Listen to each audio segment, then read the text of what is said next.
You robbed me of my weed, and I'm asking if it was you or you or you. Jenny Spoke took it. It was him. I did not take it. I did not. Stop! Stop! Stop! Stop! Stop!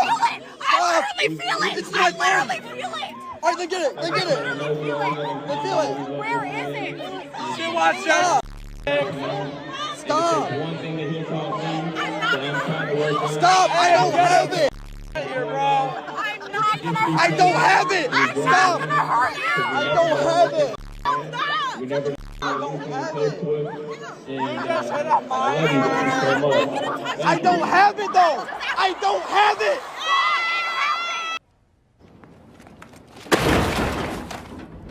I'm a feminist, and I don't hate so men. you are a self-described feminist. What is a woman? Why do you want to know? I'm infinitely Wait, curious. What's a man? You're looking at one. Tell me what a woman is, since you're a feminist. You're saying these things because you're trying to get a gotcha. You're okay, a feminist. Shouldn't you be able to tell me what a woman is? I'm a feminist. Isn't that probably because... important to feminism? What is the woman that you're trying to advance and protect? Isn't that integral to? Is that the whole feminist project? The war Asking against what a woman is the only way that you can get a gotcha over everybody else. Why is it so important to you to define things in certain categories? How does that help your day-to-day life? Like what other categories in the human species are there besides male and female? Well, I just think that categorization is usually unhelpful when we're trying to improve society, right? I have XY chromosomes. Okay. Can I give birth? No, you can't. Bingo. That's why categorization matters. お前はもう死んでいる。 What's up? What's this mean here? That there's only two genders, male and female. So, you're saying like transgender and all that's not a... I mean, you can think whatever you want, but there's only two. But you guys are here to genders. just tell people that? To have discussions about it. Why? Because it's a hotly debated topic. Well, can't they, you just let them be, no matter what? Like, instead of talking about it? Like, I get you have your opinion about it, but... People don't have to talk to us then. You know what I mean? I just want to know why you're doing it. Because discussion is paramount to having a functioning society. What does it mean to you to be transgender or in this world? What is it that you don't like about it? No, it's not that I don't like about it, but how many genders would you say there are? Personally, I don't care how many there are. We're just people. So gender's just irrelevant. Humans. You know, we're humans no matter what. And there's only one type of human. So there's no differences between male and female, you would say? Why? What's that got to do with anything? Well, a lot. It's a human being. Well, no, that a woman can have a child and a guy cannot. That would be a difference. So what's the problem with that, though? There's no problem. Okay. You have to recognize those differences. And a failure. Who has to recognize those differences? Society. Yeah? Yeah, and to force me to call somebody else something different is a form of coerced speech. You just can't call them by their name instead of something different? No, I can. Well, that's, you know what I mean? It's just a name. Mm-hmm. Yeah, but as soon as you start to say there's an unlimited amount of genders, that can get quite problematic quite quickly, wouldn't you say? I don't know why. I don't really know why it's a problem at all, to be honest with you. So you don't think that there should be a number of how many genders there are? It's just a number of humans, man. It's just a number of humans. Okay. So when there's a child born, do you think you should allow the child to determine whether it's a male or female? The child is born whatever it is. Correct, exactly. It's Right. born a male or Right. female.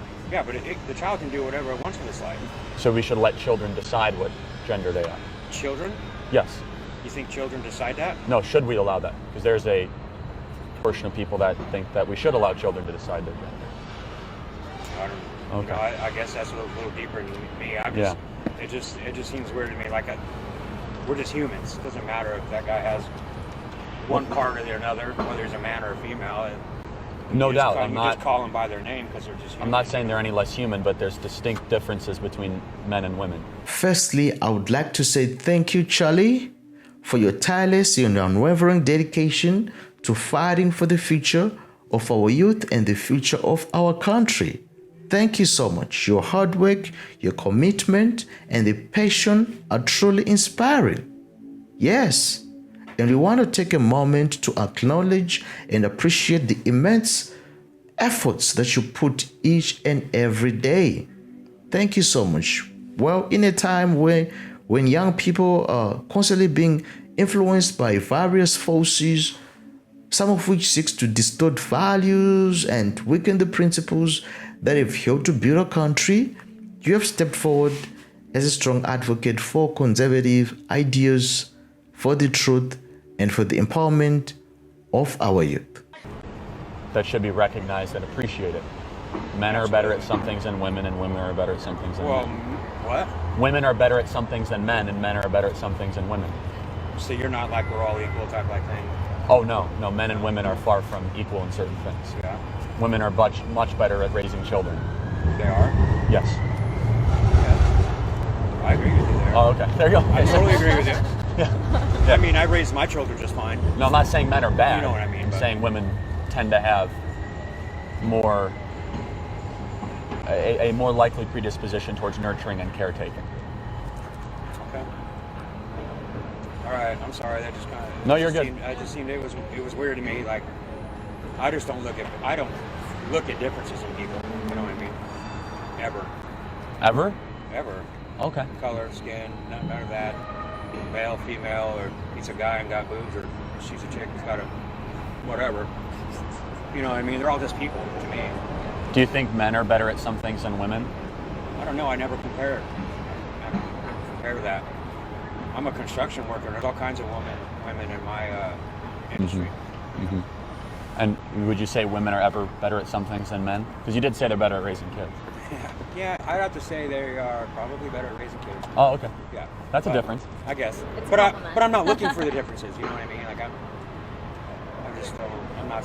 But isn't diversity our strength? Huh? Isn't diversity our strength?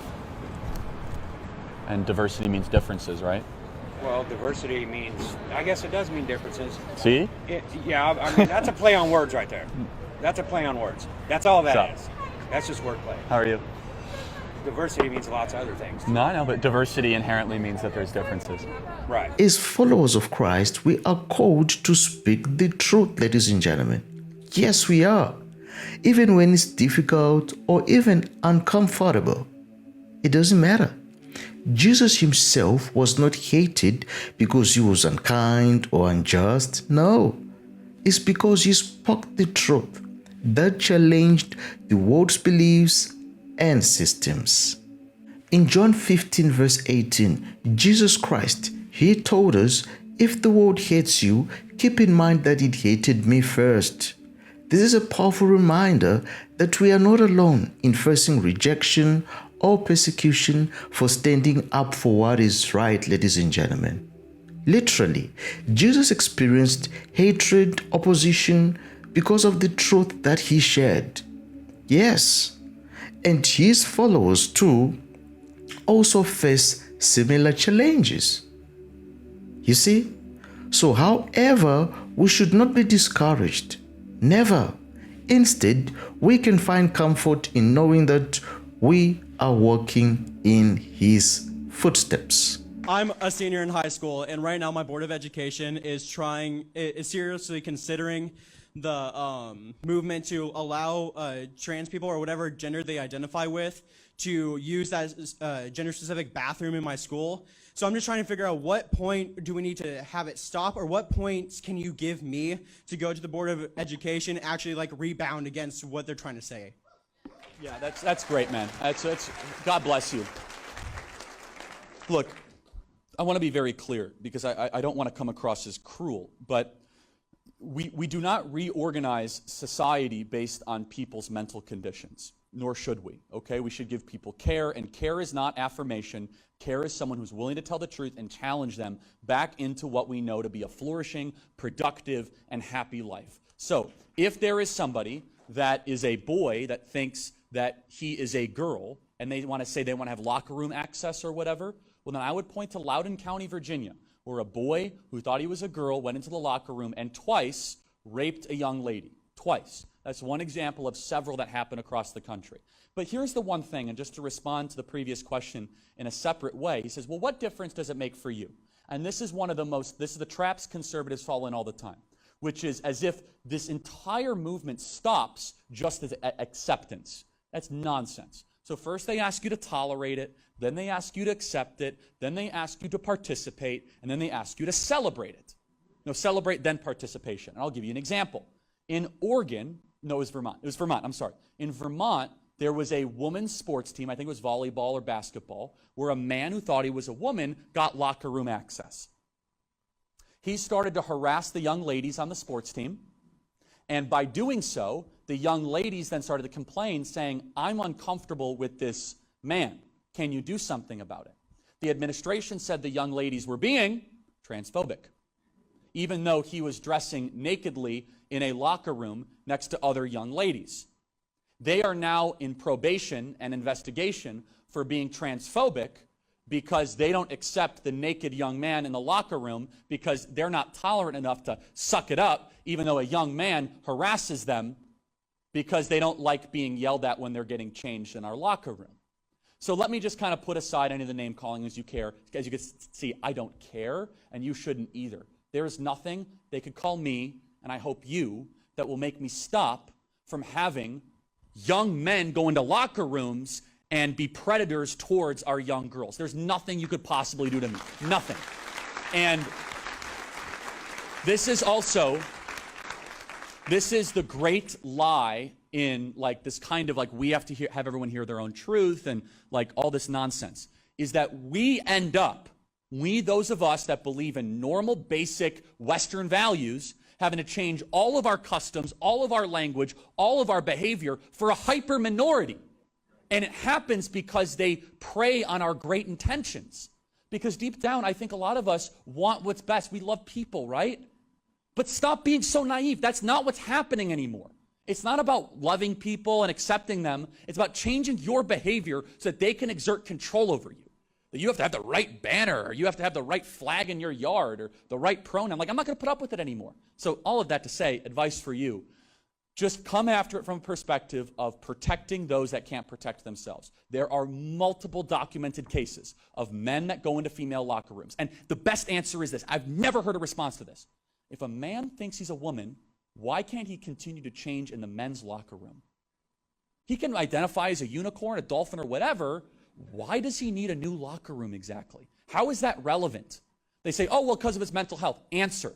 Okay, we don't all starve ourselves at lunch because someone is trying to lose weight. We don't mass accommodate society because one person has a problem. It's insane. And we got to stop putting up with it because, and I'll say this, tolerance is no longer a virtue in America. I refuse to be tolerant of evil.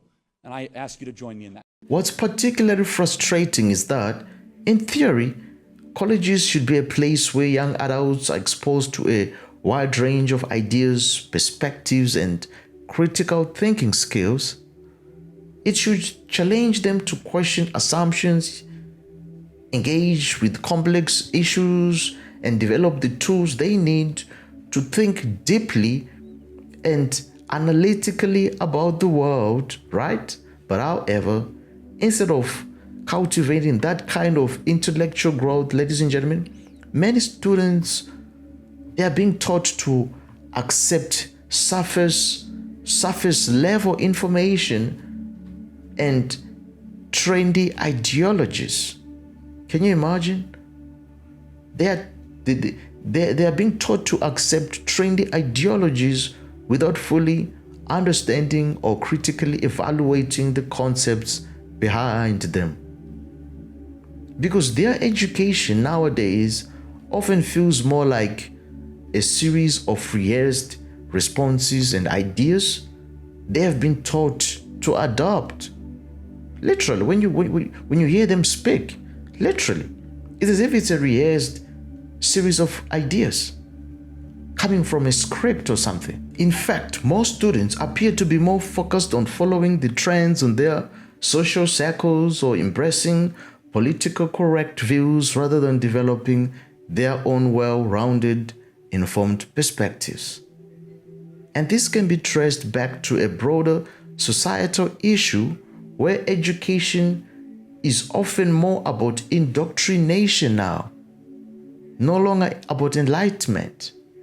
It's now like, it's just an institution of indoctrination.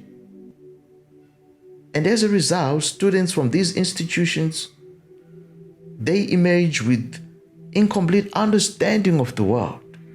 When they face the real world issues, they can cope. They often find themselves unprepared to contribute meaningfully to discussions. How sad. To sum up, the preaching of the gospel of Jesus Christ is an immensely positive and impactful act.